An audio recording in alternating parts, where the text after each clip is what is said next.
What's going on, guys? Mira here, back in a Genshin Impact video, and today we are going to talk a little bit about Kazuha and his build. Before that though, let me just briefly talk about his kit a little bit so you guys will have a rough idea of what to expect out of him, and also a better understanding of what we'll cover later. So, Kaedehara Kazuha. His elemental skill pulls his opponents towards himself, launches them up, dealing anemo damage, and also lifts Kazuha up into the air.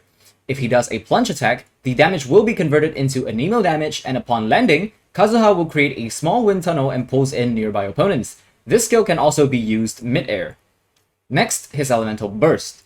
Kazuha performs a single slash dealing AoE anemo damage. It leaves behind a field that periodically does AoE anemo damage. If it comes into contact with other elements, it will deal additional elemental damage of that type.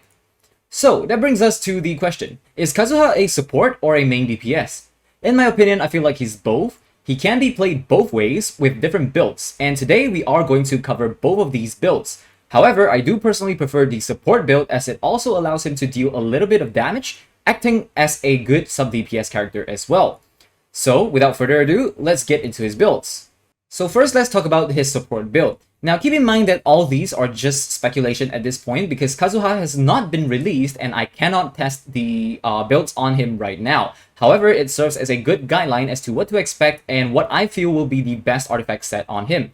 Now, if you guys would like to see me test and also know the final result of the test, do make sure you are subscribed so you don't miss a video from me. So first, let's talk about his weapon options. So for Kazuha, I believe the new 5-star weapon, Freedom Sword, will be the best weapon on him. However, if you guys don't have that, you can also use the Skyward Blade. So these are the best 5-star weapons, in my opinion, that you could use on Kazuha.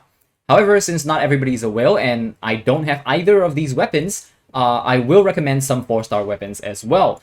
So, the first weapon that I'm going to recommend is the Iron Sting. So this is free and very craftable from the prototype. So for all of you guys free-to-play players out there, you might want to consider using this weapon. So it provides elemental mastery, which is really nice for Kazuha, which in turns will provide additional elemental damage for your team members. Another weapon that I would like to recommend is the Favonius Sword. So for the Favonius Sword, it provides energy recharge, which will enable him to get his Q up as soon as possible. And the reason why I'm recommending this over the Sacrificial Sword is because I believe the elemental skill on Kazuha will not have a too long of a cooldown to warrant this sword. So for the Sacrificial Sword, as you can see, I'm using it on Chi-Chi and Xingqiu, which have really long cooldowns, which warrant the reset of this weapon. However, for short cooldowns, the Favonius Sword is actually really nice because it gives a lot more energy recharge. And I would like to also take the opportunity to talk about the Festering Desire, although this is really good in the sense that it provides energy recharge and also increases elemental skill damage. I want to bring to your attention that the plunge from Kazuha's elemental skill does not count as elemental skill damage, but instead it counts as plunge damage. So the Festering Desire would not be ideal for him. So next we move on to his artifacts. So for the support build, I believe the 4-piece Viridescent Mineral will be the best set on him. Not only does the 2-piece set increase anemo damage bonus by 15%, but the 4-piece set is very nice as well. It increases swirl damage by 60%, and it decreases opponent's elemental resistance to the element infused in the swirl by 40% for 10 seconds. And this will play very well into the team, which I will show you guys later, with a lot of swirlable elements, right? Like Pyro, Hydro, Cryo, and Electro. So there's pretty much no competition. The 4-piece Viridescent Veneral will be the best set on him for the support build. Now let's get into the artifacts itself. And for the Flower and the Feather, there's nothing too special there because their main stat is fixed. However, you do want to make sure that there is a little bit of elemental mastery in the substats of these artifacts.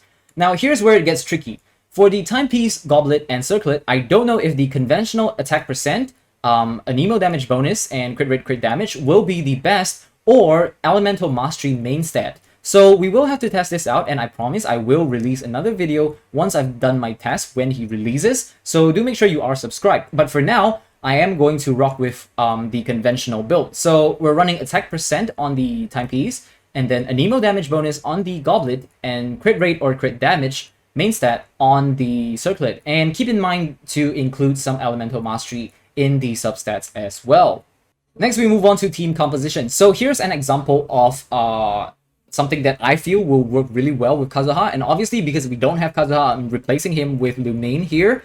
But I feel like Kazuha works really well with a team that has a lot of characters with elements that he can swirl with. So that is why I've put a Pyro character, an Electro character, and a Cryo character.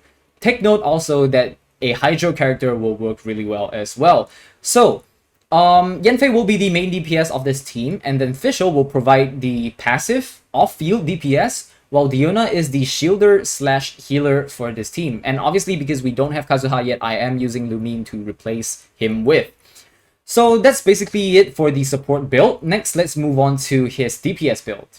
Next, let's talk about his DPS options. So for his DPS option, your best weapon is probably going to be the Aquila Favonia, and that is because it will provide the physical damage bonus for the normal attack damage boost, and also it also gives you 20% attack, which will boost your Anemo damage as well. The other option that you might want to consider is the Primordial Jade Cutter, although I would personally prefer the Aquila Favonia. Now, for the free-to-play players, your best option will be the Prototype Rancor, and this works like a mini Aquila Favonia. It provides physical damage bonus as its main stat, and also it increases attack up to 4%, and it stacks up to 4 stacks. And if you have multiple refinements on this weapon, it could serve to be a very, very good weapon for him as well.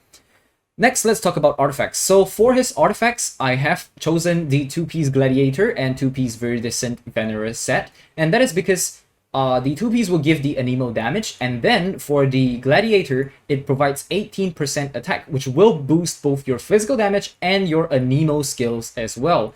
Getting into the artifacts themselves, I've gone with a very conventional build with attack percent main stat in the timepiece, Anemo damage bonus on the goblet, and crit rate or crit damage on the circlet.